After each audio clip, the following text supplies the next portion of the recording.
Okay, so let's get started and create a new project in TestNG. So it's nothing different. You should again create a new project just like how you did for project creation for Java. New, right click, new project, and this time you can select it as still it's a Java project. Okay, so let's go back.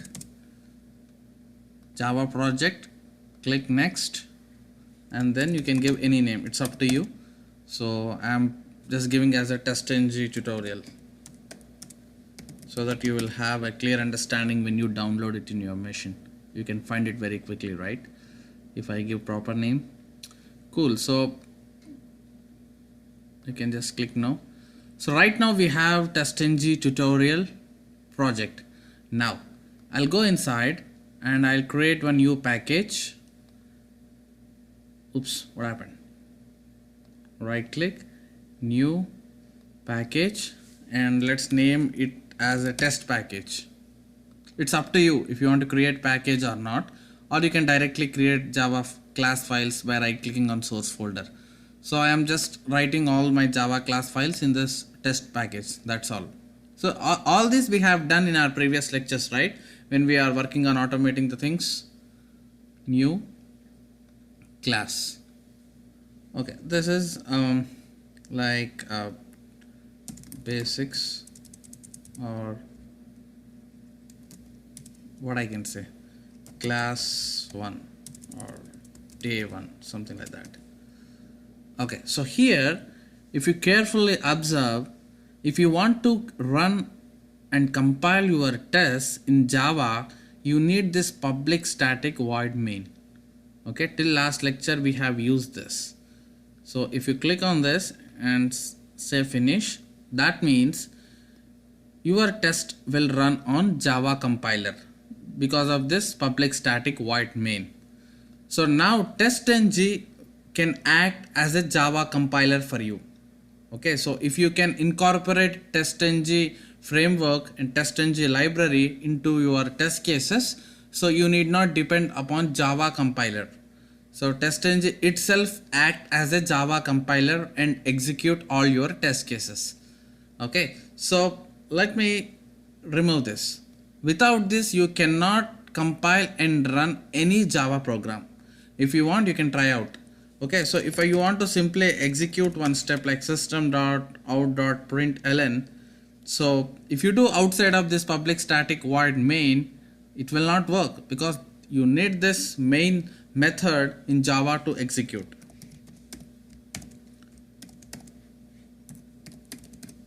Okay, so if you run this is a hello world program and run successfully as a Java application. So when you say run as, you got it as a Java application and it will run successfully. Now when you remove this, what happens? When you remove this main, you see that there is an error. It will not allow you to run this program. So here we are saying that we are using TestNG library instead of Java compiler. Okay, so that doesn't mean that you need not have a Java to run all your tests. TestNG itself again depends upon Java in the backend.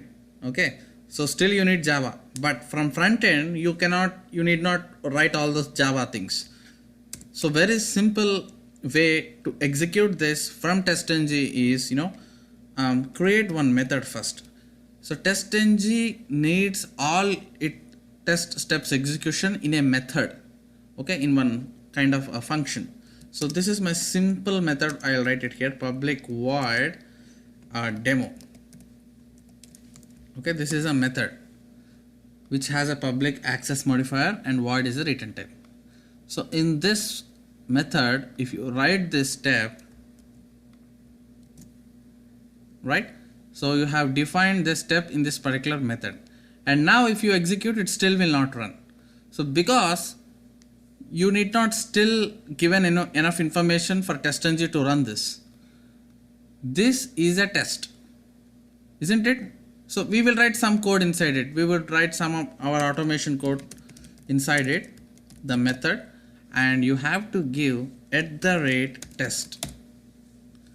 If you give like this, move your cursor on the test annotation and you will get something like this: add TestNG library.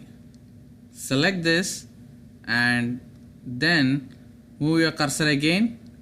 You will get import.test annotation. Yeah, this one.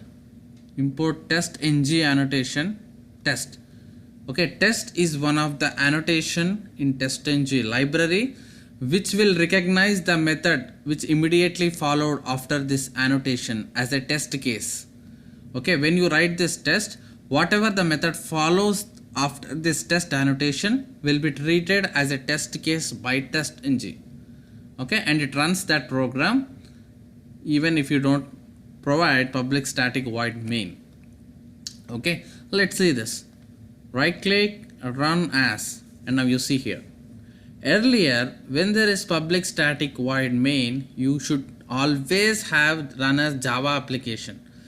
As you removed that public static void main, you no more have an option of Java. Now it says as a TestNG test, because that has an annotation of TestNG, and we are running this test case as a TestNG library. Click on OK and you would see your output as hello. Okay, you see that if you run simple Java application, you will get output like this. But whereas TestNG, it has some custom library inside their framework which will neatly provide information like past. Demo is the test case name. Okay, whatever the method name you define here, that it treats as a test case. Okay, so here demo is a test, it says as a past, and you can see that total test ran 1 and there are no failures. Okay, everything is passed. Okay, you see that the output is little bit neatly organized, right? When you have public static void main, and if you run this, you will simply see hello in the output, which we have seen, right, in the beginning of this lecture. But whereas same test, if you wrap like this, you would see some neat output. That's what we need when we want to develop framework. Okay, so that flexibility we get it from TestNG. This is the basic test to see that how to run a test from TestNG point of view. Let me go back to Word document and I'll here note down and document the points whatever we are learning in each and every lecture of this TestNG section. Number 1, we know the how to run tests with TestNG. Okay, you need to answer is you need to have a @test annotation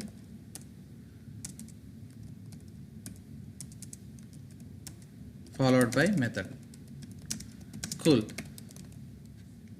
All right, so in the next lecture we would see how to run this test case from TestNG XML file. Okay, so real TestNG juice you can get it by utilizing that TestNG XML file effectively. Okay, so when you are developing a framework, the knowledge of this TestNG XML file is mandatory. If you don't have that knowledge, you may fall short in developing a framework. Okay, so in the next lecture we would see how to run the same test case instead of right clicking run as TestNG. Without doing all these things, how we can trigger this test from an XML of TestNG. Okay, see you in the next lecture. Thank you.